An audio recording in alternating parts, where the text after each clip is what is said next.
So hello and welcome to another event from the LaunchBoxes.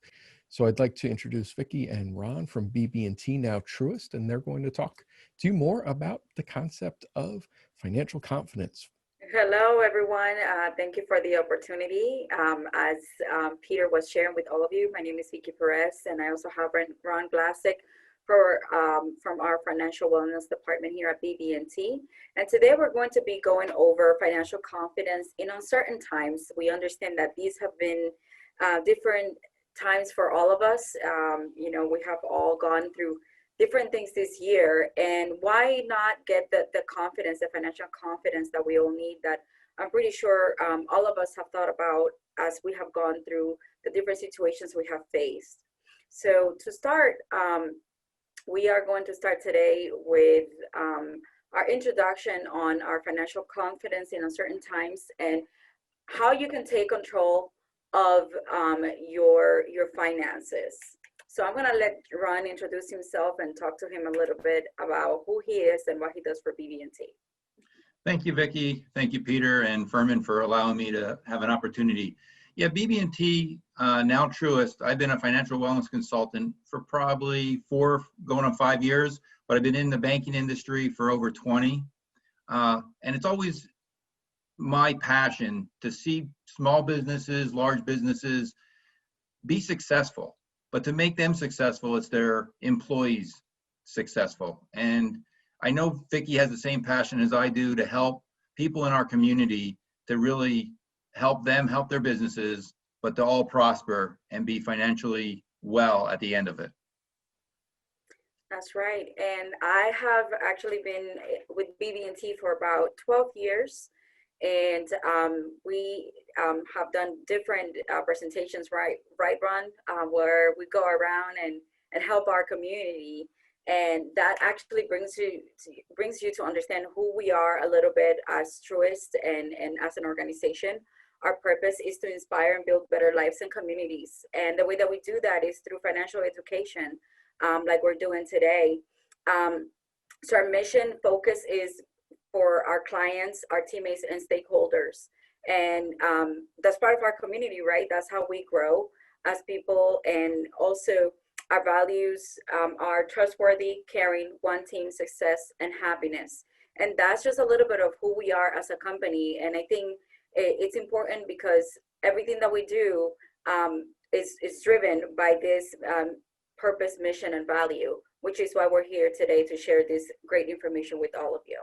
Yeah, thank you, Vicky. If you could keep that on a second. Can you go back one? Yeah.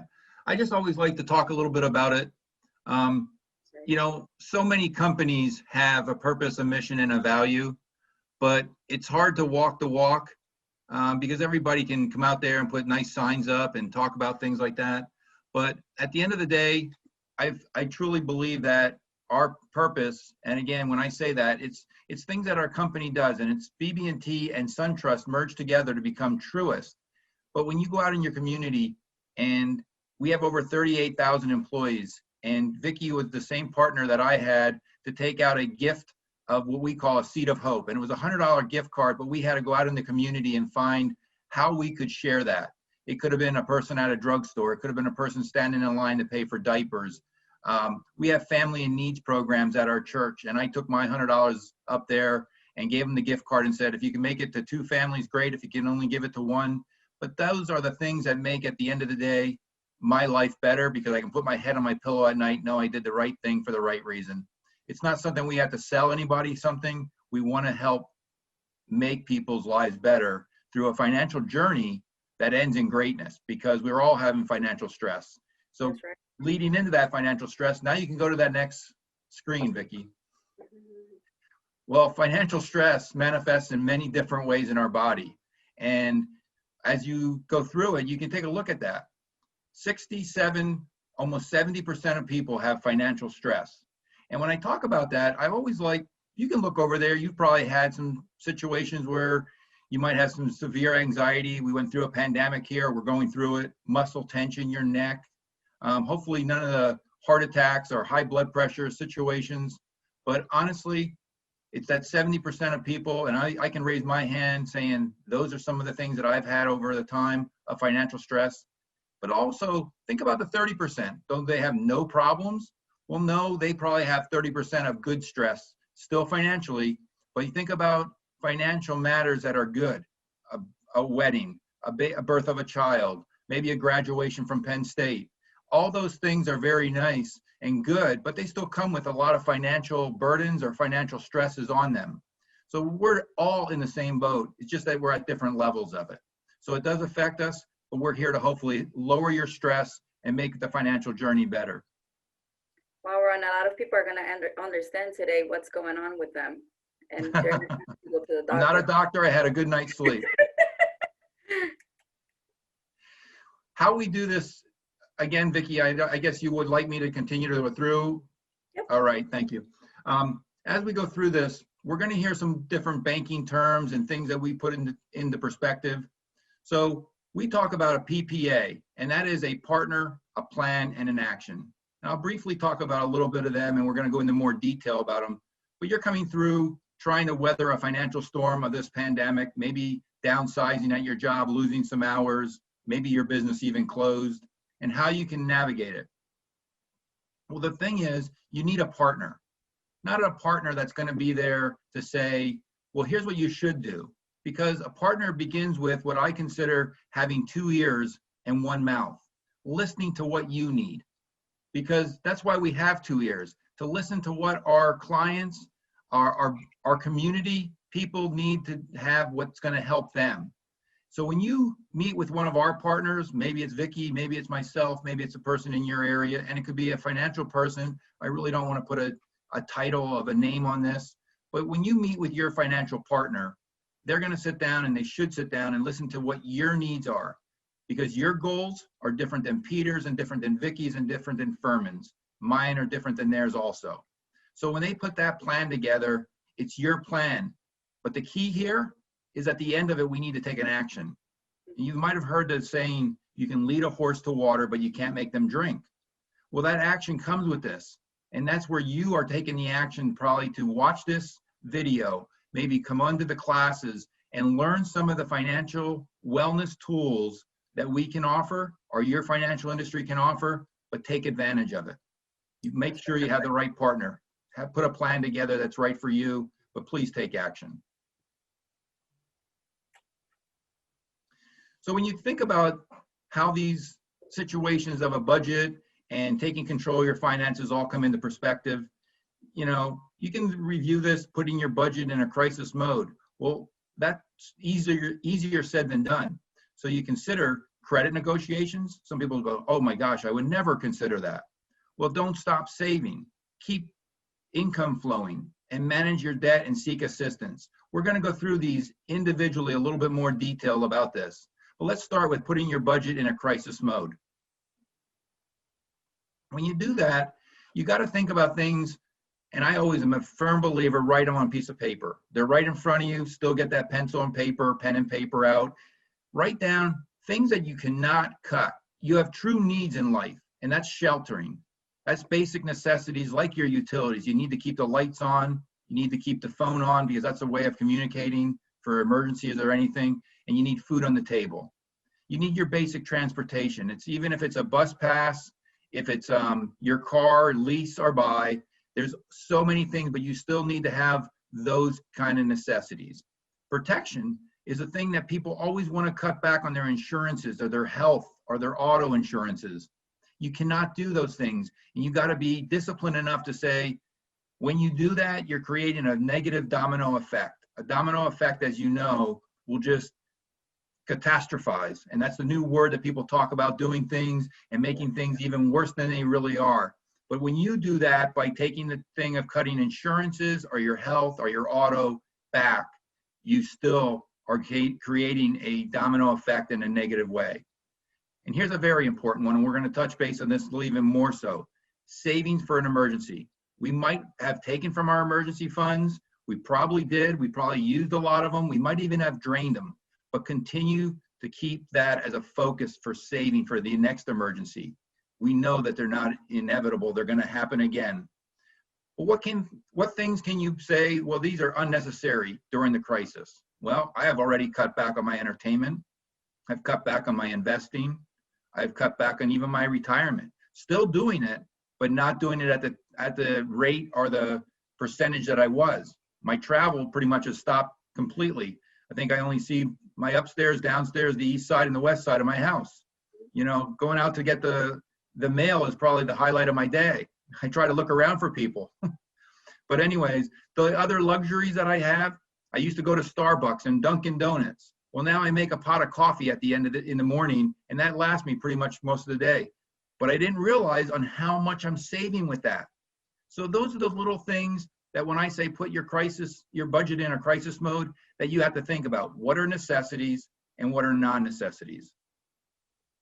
That's right, Ron. And understanding what is the true need and unnecessary needs are going to allow you to actually come up with a realistic budget, especially during a time of crisis.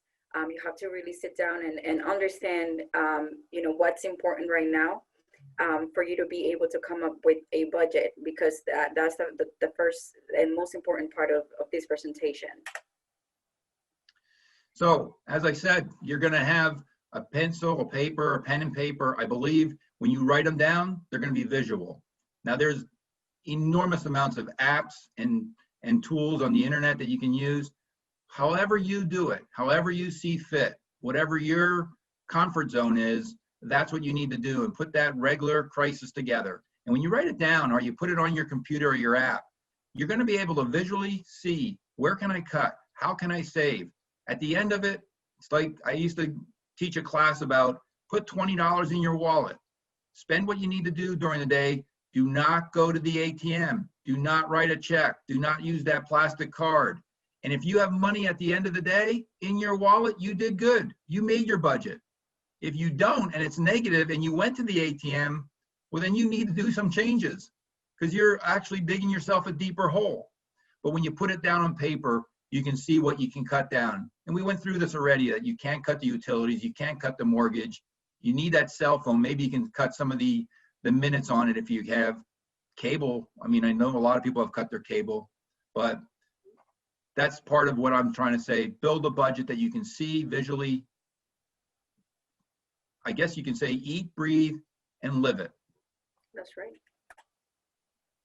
So, as I said in the beginning about credit negotiations, stay informed. Well, one of the things that we're talking about here today is just teaching you some of the technology, using banking technology to help you on that road to financial greatness and lower your financial stress. Maybe it's to keep your business going. Maybe it's to keep just your life in check. And it starts with having the right tools at your banking financial institution. And some of those things are bill pay, bill monitoring, credit alerts, credit monitoring, and little things that I may taken for granted down the road. When you use your credit card and you have it set up on our app, you really can see it says, well, you hit 70% of your fast food expense, or I should say your eating expense outside. And I think it's titled as entertainment, but under the food industry. But if I hit 70% and I'm not even halfway through the month, I'm over my budget. And it's a reminder. It doesn't say I can't spend it if I really want to, but it's a reminder. And then when I get the alert that I didn't put my automatic savings in play, and we're going to talk about that. Those are the things that are talking about the tools that are at your fingertips. Do they take a little bit to set up? Does bill pay take a little bit of time to manage? It does. But in the long run, it's going to help you control your money, your expenses, to have less financial stress. And that's the whole principle of this. You know, you can't immediately increase what you're making and say, I need an extra $100 this week in my paycheck, but you can control how you spend that $100 during the course of the week. As I said about negotiating, please don't miss a payment. And if you're gonna miss a payment, please talk about to your creditors ahead of time. You know, we don't wanna have somebody come in when the problem already happened. If you know that you're aware of your issue, a lot of the financial institutions and the financial managers that I've worked with are always more apt to say, I can help somebody that's proactive than reactive. And what I mean by that, if you're going to miss your payment or you're not going to be able to make that car payment, you normally have 7, 10, even 15 days before it's considered late. But what you need to know is if you still can't make that at that time, let somebody aware. There is things that we can extend it out, bypass a payment, and maybe put it on at the end of the end of the year or the end of the payment cycle, the term. But if you don't bring it to our attention and then you start having the negative payments, it's hurting your credit score. Then it's adding late fees. And late fees are just going to be another negative domino effect. I know I use that a lot, but the negative domino effect is just going to say I had an overdraft and I have a late fee and I still didn't make the payment. And by you thinking you're making that late payment, you might be missing the next payment because they're always going to pull it back from the previous one. So little things like that is why I would say, go to your financial institution, go to your creditor and say, can you help me through this? Can I negotiate payment plans to make it affordable during this crisis? Vicky, go ahead if you have anything to say about that. I just have to say, or wanted to say, that communication is key. As long as you're communicating with your creditors, they would be, or if they have anything in place, they should be able to help you out in order for you to be able to get through the month or skip that payment if you need to. Yeah. And we're on this next thing about don't stop saving, and it's probably my most important one, as I say, about always, I consider it, when you put money in a savings, you're paying yourself first. And even when it's a bad time, if you think about putting money in your retirement plan, having people do a 401k and they take it out before they even see it, I look at it as you're still paying yourself first. And that's rewarding to me at the end of the day. That should be rewarding to you, because when you put money in there, it's not like you can't get to it, but you still paid yourself and you're the most important. That's why you work, to get paid. And now you're paying yourself first in your savings, in your emergency funds or whatever. But I wanted to go back to that last thing about negotiating. And there's a lot of scams and there's a lot of places that are come out there and say, we can take care of all your debt in one lump sum. Please be careful. Talk to a true partner, as we said in the beginning, on how you can make sure that they're not just trying to put you through debt consolidation and wiping out debt that you really can't walk away from, because you're going to have to pay it sooner or later. And what happens is people fall for those things, and then they end up having a very bad credit, a long time history of it, and it's hard to dig their way out. If you made the bill, you got to pay the bill. And if you can negotiate a different rate, that's better. But to walk away from it and then trying to say, well, they're only going to pay so much, don't worry about the calls, don't worry about the creditors, that's not the right format. You're only digging yourself a hole. So now back to the savings. Well, how do you pay yourself first? Well, you get your direct deposit. You can actually make that an auto transfer into a savings account. And you can title it a savings account, a me account, a holiday account, emergency accounts, whatever you want to title, and you can have multiple ones. But please, whatever way you see to automatically set that transfers up in those savings, you can do that and make it that it's there for you and you don't forget about it. Because it's out of sight, out of mind. Oh, I will keep that $20 in my wallet, but I won't go to the bank to put it into the savings account. So that's why we say try to set it up automatically. Now, we know it's tough times, and you may not be able to put the $50 or $60 or $100 a week or a month in there like you used to, but put something. And just as little as $50 a month is $600 a year. Now you look at the bills from $50 to $600, there's a lot you can take care of with $600 than you could if you didn't think about missing that $50 every month.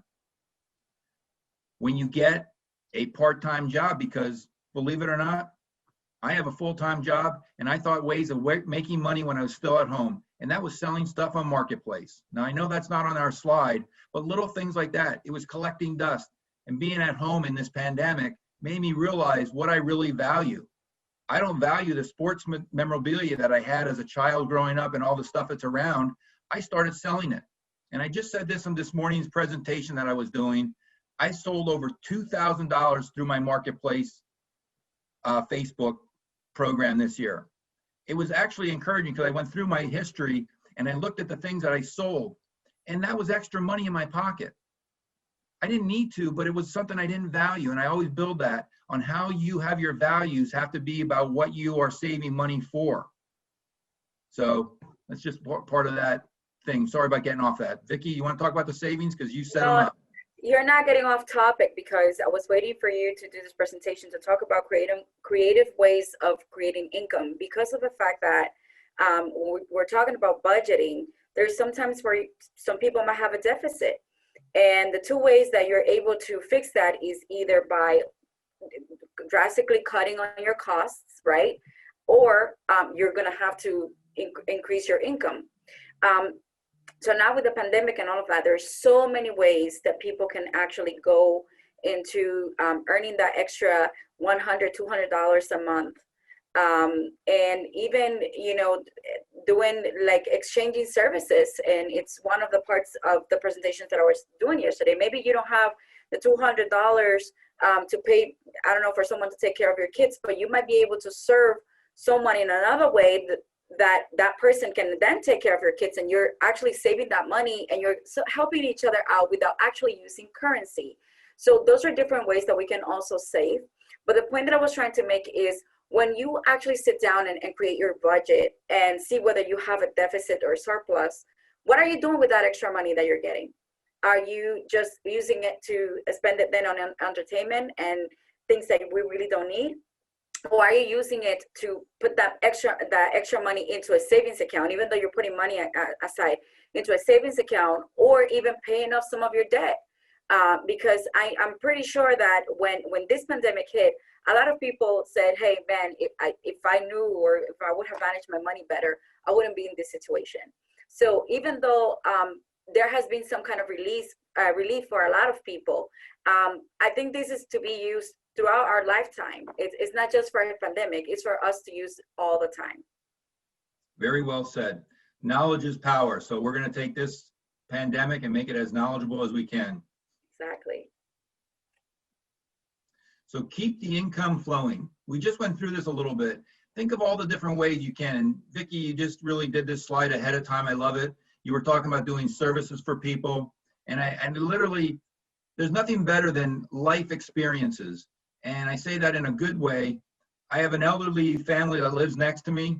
They paid for an outside service to take care of their yard and their snow removals and stuff.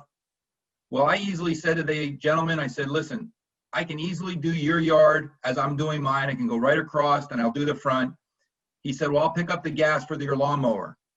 What a different way to make things work in your community, your life, and make for good neighbors. And again, it didn't take rocket science, but when you talk about things like that, that's something I did. I didn't even think about. You said about the services, and I immediately thought about it. When I shovel my driveway, does it hurt me to go over there? No, it's actually good exercise for me. So those are the things that you look at.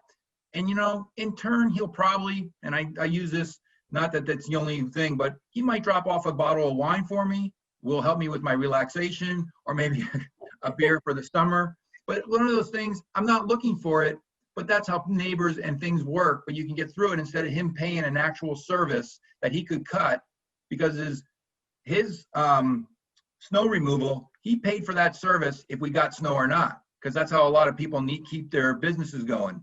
And I'm not saying it's a bad thing for that business, but for the elderly neighbor aside of me, he didn't need to pay for something if we only get 2 snowstorms, and he paid for 5 months of service of snow removal. It's just what you said. Services are out there. You just got to be creative about how you find them. That's right. Go ahead, Vic. Next. And again, those that don't ask are the ones that are missing the boat. You have to be able to ask. The only dumb question is the one you don't ask. The only time you can say, I should have asked this, I should have did this, but there's all sorts. The local charities, the food banks, the local churches. As I took my gift card to the church, they were going to decide who gets that gift card to assist them. You may be that part of that. And I'm not saying you are, but everybody's needs are different. It may be just going down to the food bank. This was probably one of my most rewarding Thanksgiving, even though it was my smallest Thanksgiving I've ever had probably with my family. But my Thanksgiving was my wife, my brother, my mother, and my daughter. And I have a son out in Colorado, but what I did make important was the Wednesday before Thanksgiving, I took a box of groceries down to the local food bank. I didn't care who they took it to, but I know that the community needed it, the people needed it. And those are the things that are important. And you can still do that, but don't be afraid to be on the other side of it. Because if you need assistance, that's why communities and financial companies have the avenues to negotiate bills, to give flexibility, to help people in need. So take advantage of it. Sometimes you just have to be able to ask. And also, Ron, I wanted to speak because we're talking about on a personal level, but even from a business perspective, if you're a small business owner, you know, through the pandemic, there has been a lot of information going back and forth and even a lot of misinformation, right? So I think it's important to pay attention to your Chamber of Commerce. You know, those are the people that are out there providing you with information. There's also the SBA, of course, and your local bank that you can always go and ask, you know, to see if there are any programs or anything like that that is going on with the businesses. And the reason why I bring this up is because sometimes the business owners are so busy taking care of their business that sometimes they forget to even seek for help and get overwhelmed with the things that they have going on. And hey, you know, it takes a minute to pay attention to maybe that email from that Chamber of Commerce where you might be able to find the information that you're looking for, or calling your local bank and say, hey, I'm in this situation. Is there anything or any programs that you know of that I could take advantage of? And the reason I say that is because there have been a lot of programs that have come out from the city, from the county, right? That a lot of people didn't know about, small businesses. So we cannot be afraid, you know, about asking for help. And even though we're talking about it at a personal level, I wanted to bring this up at a small business level as well, because I'm pretty sure some of small businesses, as small business owners are also listening to us and can remember to take advantage of what's out there for them as well. Yes, and I think it's great that you said about the chamber. I'm a part of the small business admin of the Lehigh Valley, and one of the Main Street programs. I'm the vice president of the town that I live in, Northampton, and I'll tell you, to be part of that Main Street initiative of the chamber, Small Business Saturday, and doing things for our local communities. We're doing a food drive at the local movie theater next week for 4 shows. And now we had to cut the shows back, so we're going to have 8 shows because you only can have so many people with this pandemic. But you know what we do? We adapt, we improvise, and we overcome. That's right. And you literally, that's all we're doing, to have more shows with less people, but we're still going to do it so we can create a food drive for the food bank through showing a holiday movie at our local movie theater in town called the Roxy. And, you know, little things like that, you just literally, you talk about it, you think about it, it's out there, people. You just got to take it by improvise, or identify it, improvise it, overcome, and you'll succeed. So next. As I said in the beginning, it's a key area to weather this storm. You have to have a good partner that you can trust and believe in. You have to have a plan that is your plan, not somebody saying this is what you need to do, because it's not your plan. Now, they may suggest things, and they should suggest things, because they probably have more expertise on the tools and the services, but they can't say this is what you need to do, because your plan is your plan, not theirs. But please, the worst thing you can do is not take action. The best thing you can do is already listening to this recording and coming to the classes or taking the opportunity of the chamber. You're taking action to do that.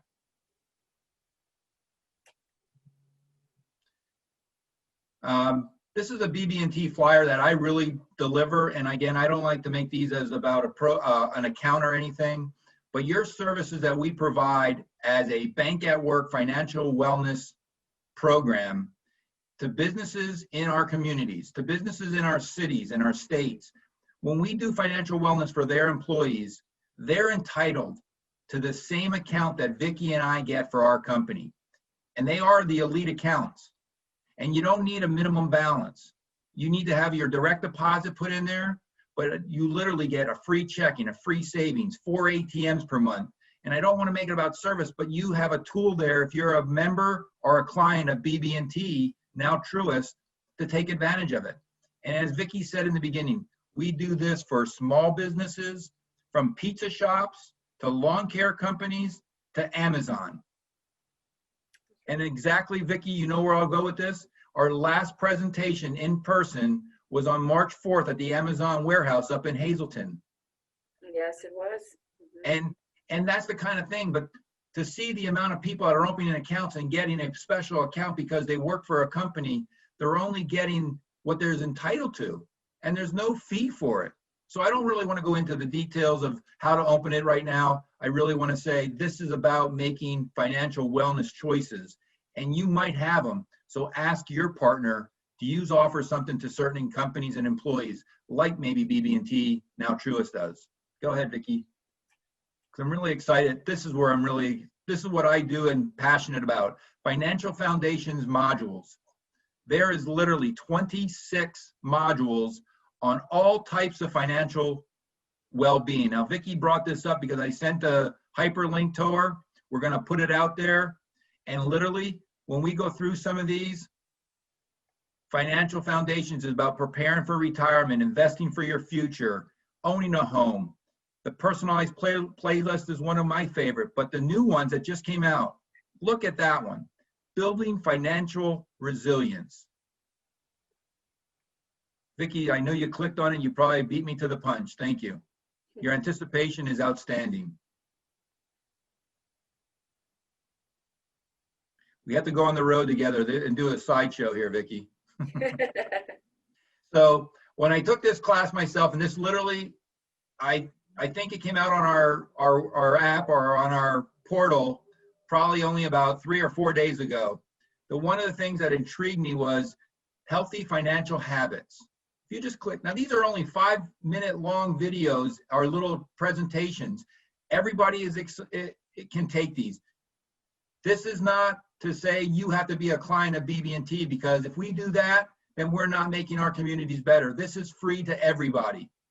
You can say, I want to go on that website, BB&T Financial Wellness, and you can go in there. You don't have to bank with us. You don't have to have a loan with us. It won't cost you a dime. But when you go through some of these, just look at this. The one thing I thought was really intriguing to this presentation that Vicky talked to me about was the 8 healthy financial habits. You want to click on that? It's the third one down. Yep. Living within your means. You heard that many times. Spending wisely. Free up funds. It may be sports memorabilia in your basement you don't need anymore. Building the emergency fund. Avoid too much debt. Now, you know you probably had to put things on cards. I know I had to put things on cards during this crisis, but you got to pay them down. And you manage your existing debt. Save for retirement. It's not going to change. And any financial partner that says different, shame on them. Know when to get help. And I want to end on that because that's where I need to make sure people know you have resources in your community all over. You can ask for it. So I don't know if there's any in there, Vicky, if you had a chance to look through them. I know this was fairly recent, but each one of those get really dissected. Go ahead, Vic. I just want to bring up the fact that this information will be available to everyone. Like we said, you can see these are different modules depending on what your interest is. For a lot of the students and people that have a little extra time in their hands, you know, this information is out there. It's a matter of where you also invest your time. And I think that just taking a few minutes to go through our different modules will help you to live a better life overall, because like we said at the beginning, financial stress can affect us in every way. Could you go back to that one that says a personalized playlist? Because I think it's so relevant that so many people know what a playlist is because of their phone, their apps, their music. And if you could go to that one that says personalized playlist, there's 4 questions on it. And I think it's really important that somebody would say, let me look at these 4 questions. Because if you do any of these modules, this is the one I recommend first. Because as I said, how important it is for your partner to know your plan, this is what it's about. 4 questions. What are your financial goals? answer one of those questions, somebody. And maybe Vicky, just click. You can click multiple ones. You can click just one of them. You know, maybe it's to buy a home. Maybe it's this, okay. Next question. How far ahead do you plan for budgeting, savings, and spending? I think the leading one is, I'm not sure. I know people hit that. Number 3, in a typical month, how difficult is it to cover your expenses and pay your bills? When I do a when I do a live presentation or a virtual presentation where I have my Hollywood squares, when I ask that question, I can see the difference on the face of stress of financial things and people thinking about it. So there you go. You know how difficult it is. And the 4th question and the last question, which sometimes really starts opening up eyes. Suppose you have an emergency expense. And let's not suppose, you're gonna have an emergency expense. Of $400, that might be tires for the car, a plumber to come over to the house, a heating system. Anything you do that has a requirement of a mechanical person probably coming now is gonna be a $400 bill. So how difficult is it to pay for it? Or how would you pay for it? Too many people will put it on a card or anything. But how you answer those 4 questions, go ahead and hit the magic button. It literally prepares modules that are important to you. Not to me, not to Vicky, or not to Peter, but to you. Now, when it comes up, it's not usually this long, but probably because of the amount of streaming. And it does come up all the time. Thank you, Vicky. There they are. You were giving me a little bit of worry here as my stress level was going up, and it wasn't about financial, it was about IT. So there it is. Look at paying for college, building for emergency, home ownership, creating a budget, and buying a home. All those little things, because that's what's important to you, the way you answered 4 simple questions. And again, I stress it's free to everybody. There's no cost, there's no hidden agenda. You're not going to need your social security, your blood type, or your firstborn. So you can take them several times, just says take the survey again, and you would answer the 4 questions over. So thank you. That's where I have. Vicky, I want to turn it back over to you, or Peter. That's the end of my presentation, but please take action. And that's right. It's all about taking action. Ron, the way that I see budgeting and really sitting down to pay attention to your financial situation, it's, you know, understanding where you are. It's gonna become like your map, you know, understanding where you are. It's what's going to allow you to determine the route that you need to take in order to get that better financial situation, or get that financial plan started, to be able to better yourself and to be able to achieve your goals for you and your family.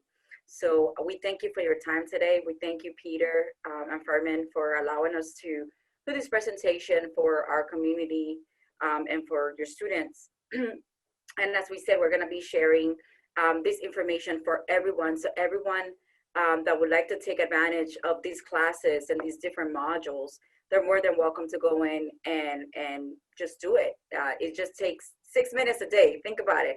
It takes 6 minutes, you're able to learn a lot. So, but like it's your action that counts. We have provided you the tools. Now you need to take the action. So thank you again, Peter. You can take it from here. Your contact information, Vicky, I think is on the last page of it. Oh, that's true. We forgot about that. Okay. If somebody would like to, just so they have a number or an email, our information is there again. Again, thank you, Peter and Furman, for the opportunity.